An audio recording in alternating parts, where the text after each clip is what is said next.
अस्सलाम वालेकुम बच्चों, मैं आपकी उर्दू की टीचर मिस आयशा आपसे मुखातिब हूँ। बच्चों, आप सबसे पहले अपनी उर्दू की बुक ओपन करें। उर्दू की बुक ओपन करने के बाद अपना पेज नंबर 18 खोलें। पेज नंबर 18 में है फ़े काफ। क्या है? फ़े, उसके बाद काफ। फ़े फुटबॉल, फ़े फुटबॉल, फ़े फुटबॉल। नेक्स्ट है फ़े फ्रॉग, फ़े फ्रॉग।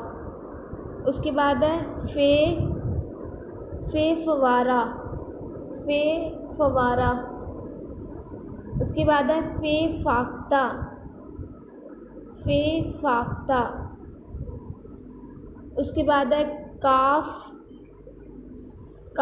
कैंची, काफ कैंची। उसके बाद है काफ कमीज़, काफ कमीज़। नेक्स्ट है काफ कलम, काफ कलम।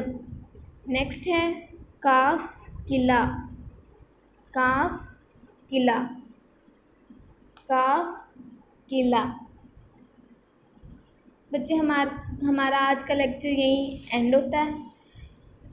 आप लोगों ने इसको अच्छी तरीके से याद करना है। ओके, अल्लाह।